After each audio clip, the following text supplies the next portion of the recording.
Bismillahirrahmanirrahim. Assalamualaikum warahmatullahi wabarakatuh. Alhamdulillah wassalatu wassalamu ala Rasulillah Sayyidina Muhammad ibn Abdillah wa ala alihi wa sahbihi wa man tabi'ahu ila yaumil qiyamah.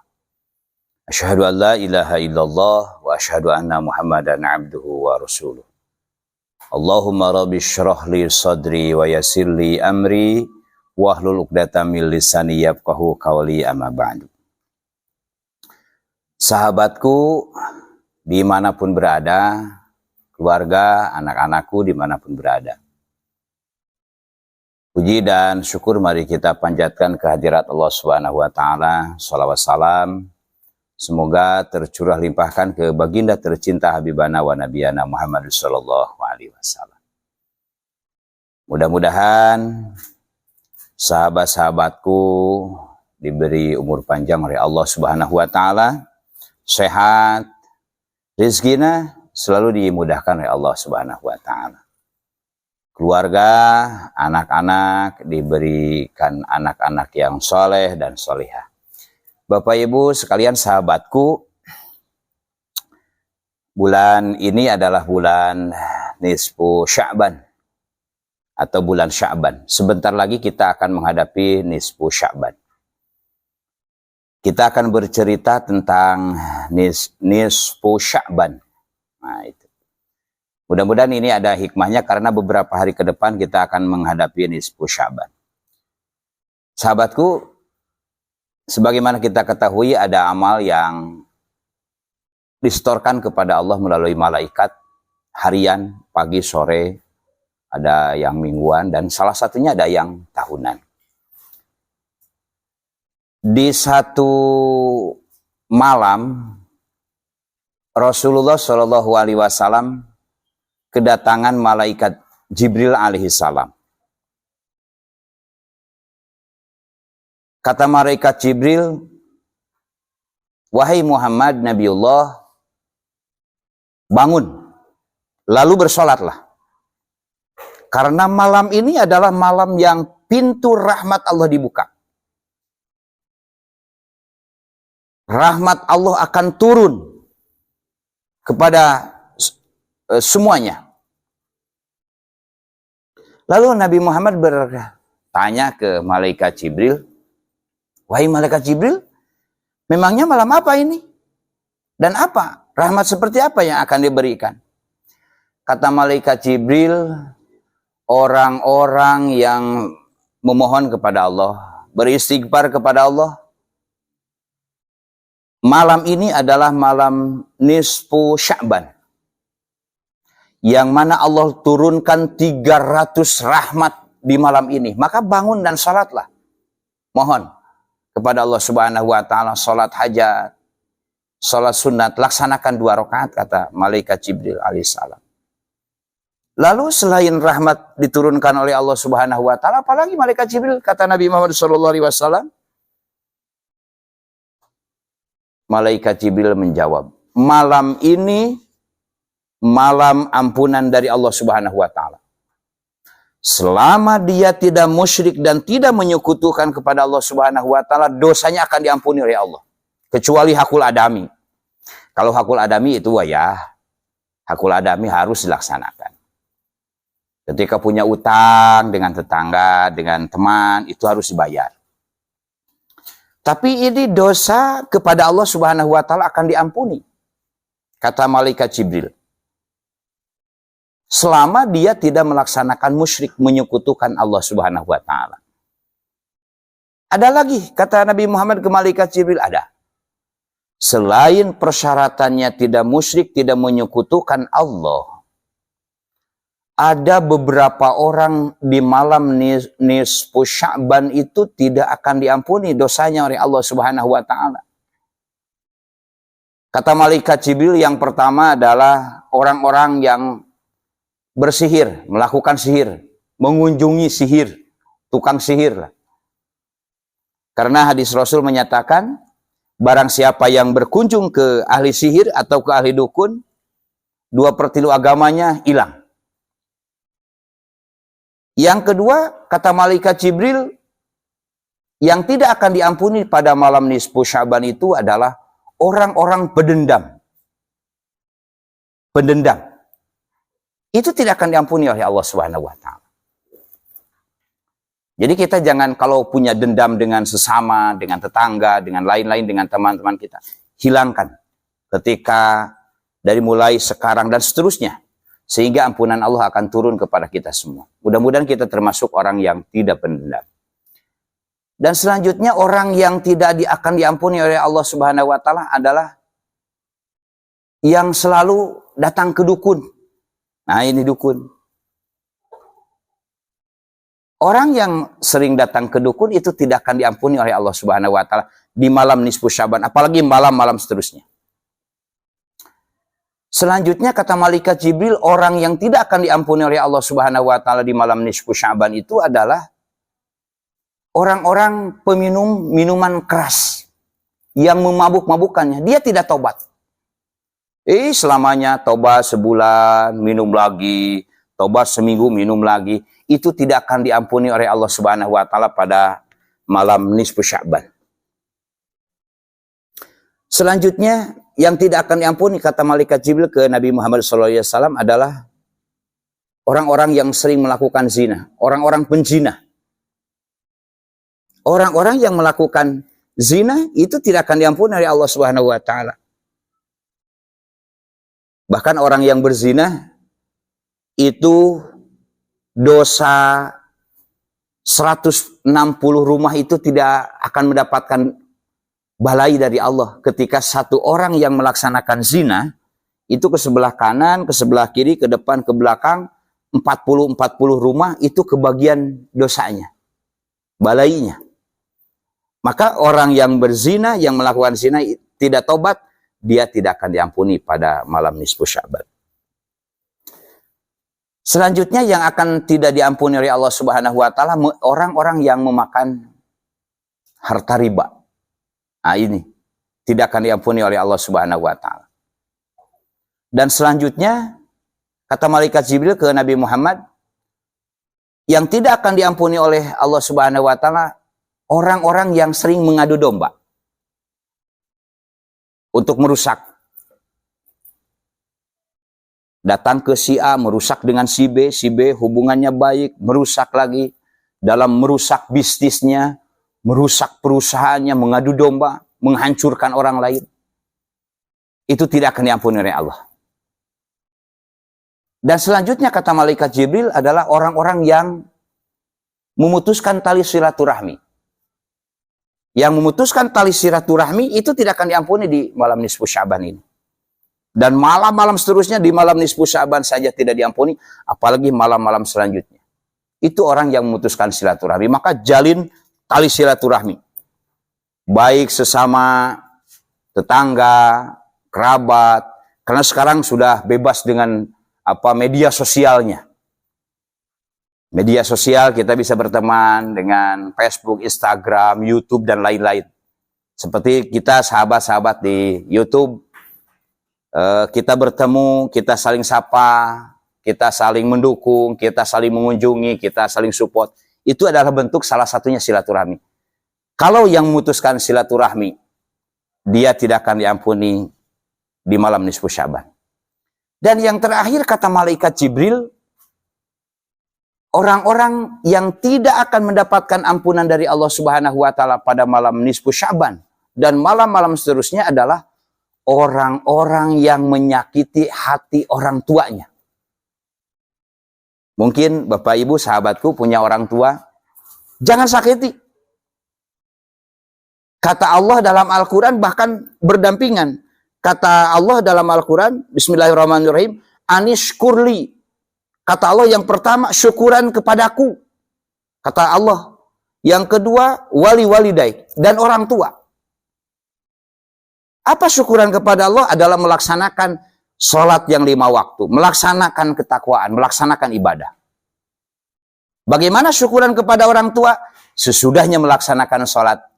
Melaksanakan wiridan. Berdoa kepada Allah. Maka orang-orang yang menyakiti orang tuanya di malam nisfu Sya'ban ini tidak akan diampuni oleh Allah Subhanahu wa taala.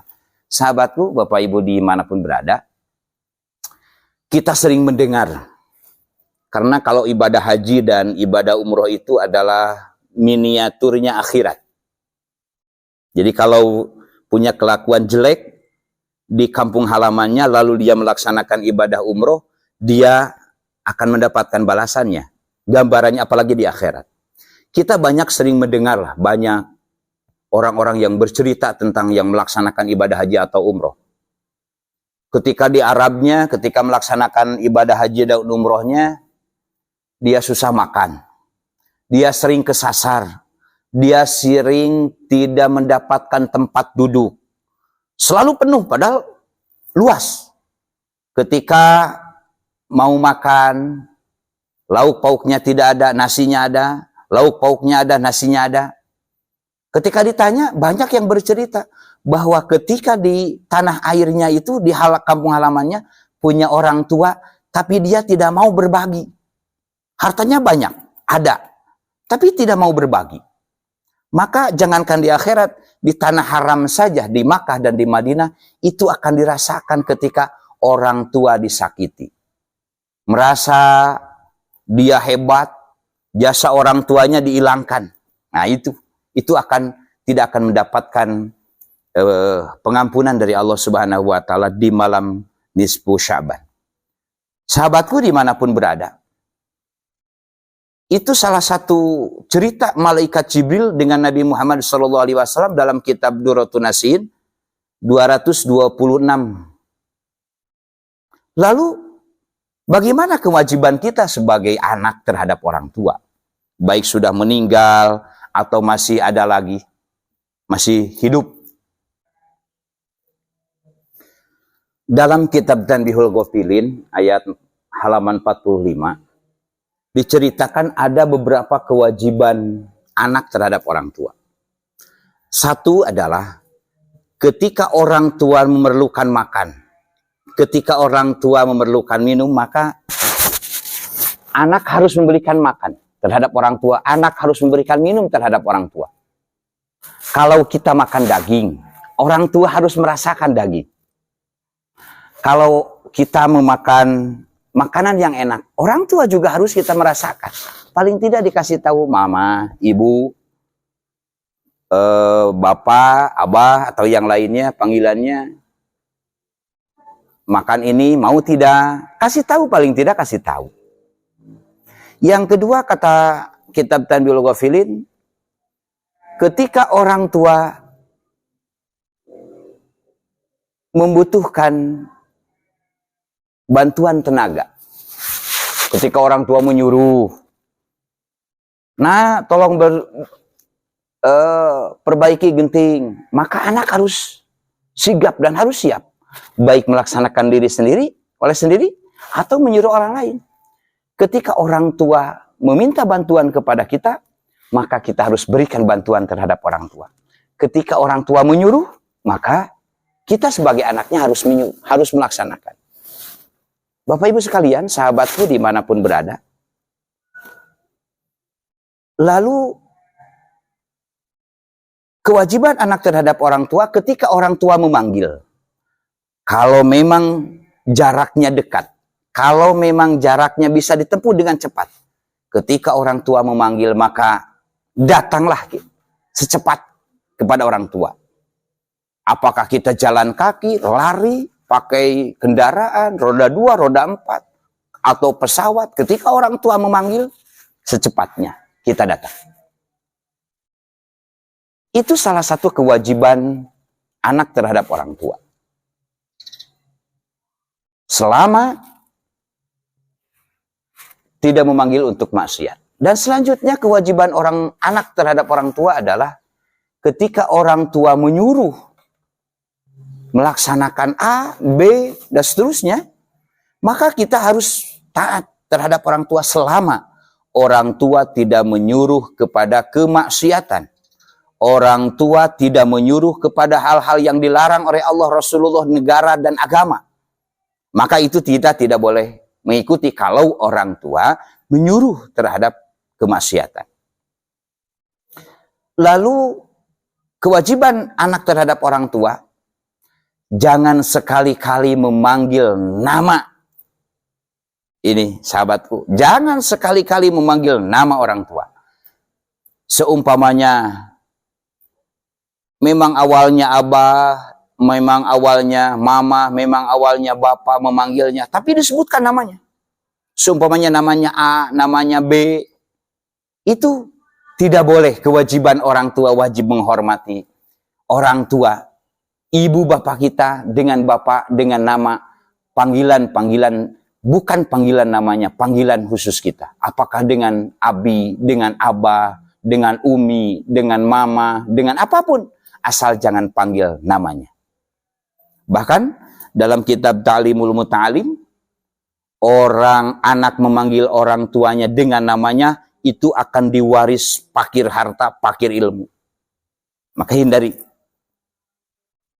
Dan selanjutnya, ketika orang tua ridho, ikhlas, kita juga sama. Ketika orang tua membenci, kita juga sama.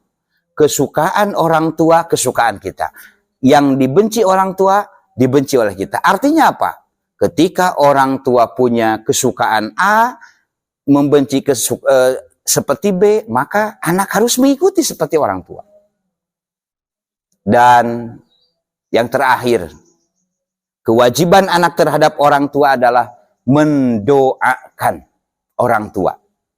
Bukan hanya kita lihat saja di cerita Nabi Ibrahim alaihissalam. Dalam surah Ibrahim, Bismillahirrahmanirrahim, Rabbana gfirli wali walidayya. Bahkan Nabi Ibrahim termasuk orang mukmin. Walil mu'minina yauma yakumul hisab. Dalam Al-Quran Nabi Ibrahim alaihissalam diceritakan oleh Allah Subhanahu wa taala melalui wahyu Al-Quran kepada Nabi Muhammad bahwa Nabi Ibrahim selalu berdoa terhadap orang tuanya. Sebagaimana kita tahu kan orang tuanya seperti apa. Tapi selalu didoakan oleh Nabi Ibrahim, ya Allah ampuni aku, orang tuaku, dan seluruh mukminin mukminat.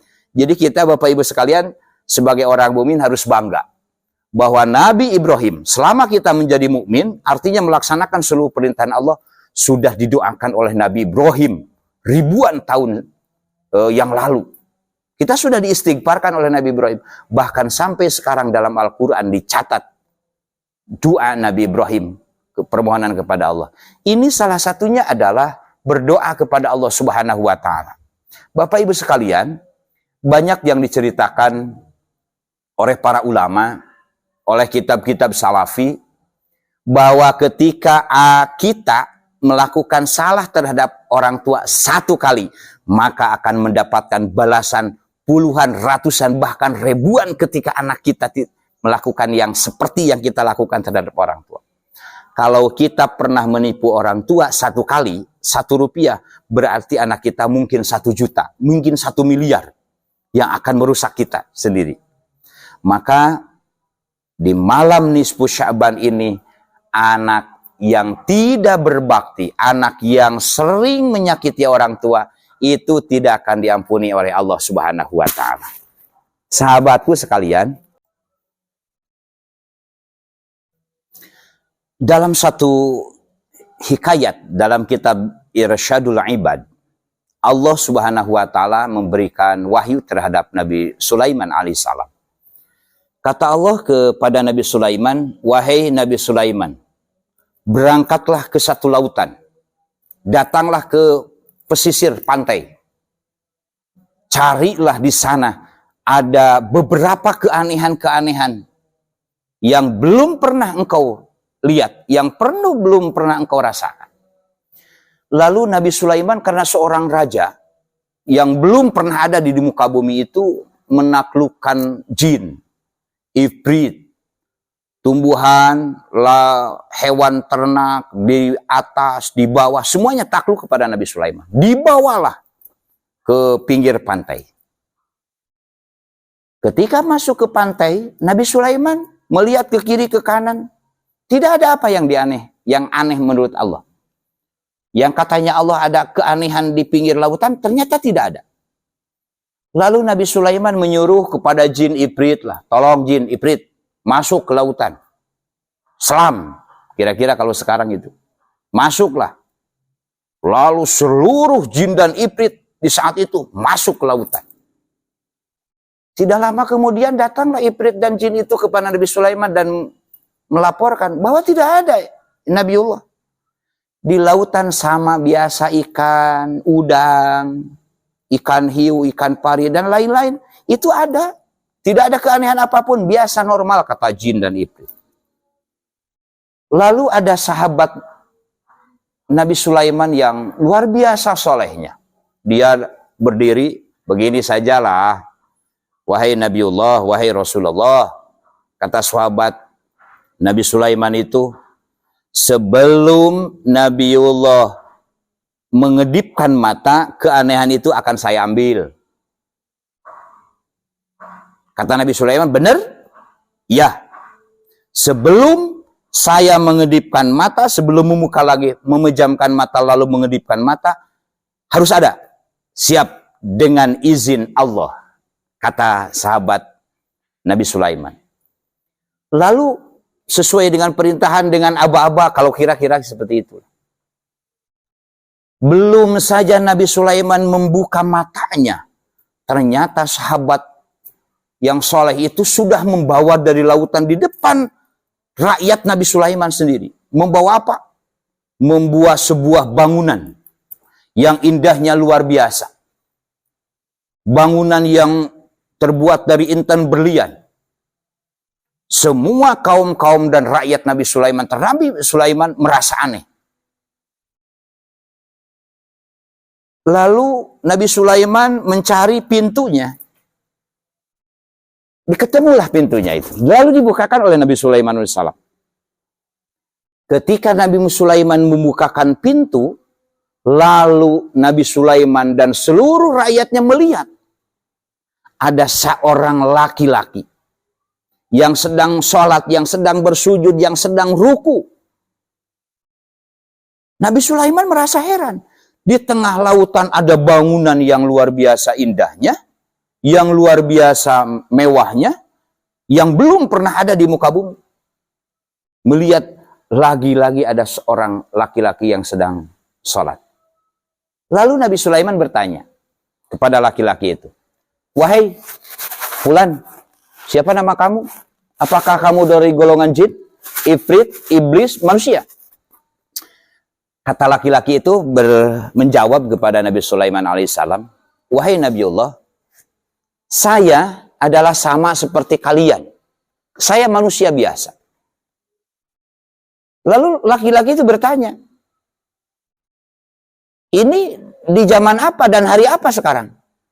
Kata Nabi Sulaiman menjawab terhadap si fulan itu, si laki-laki itu, bahwa saya, kata Nabi Sulaiman, adalah Nabiullah utusan Allah yang namanya Sulaiman. Lalu Nabi Sulaiman berbalik nanya, kalau kamu manusia, sejak kapan kamu ada di lautan dan tinggal di bangunan indah ini? Kata laki-laki itu menjawab, saya masuk ke bangunan ini di zaman Nabi Musa alaihissalam. Di zaman Nabi Musa alaihissalam. Coba bayangkan Bapak Ibu sahabatku. Para sahabat berhitung, termasuk Nabi Sulaiman. Berapa tahun dari Nabi Musa alaihissalam ke Nabi Sulaiman?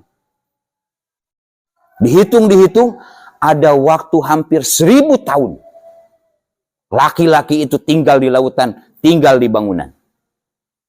Subhanallah. Alhamdulillah sahabatku hujan rahmat ini di hari Jumat. Mudah-mudahan. Amin ya Allah ya Rabbal alamin.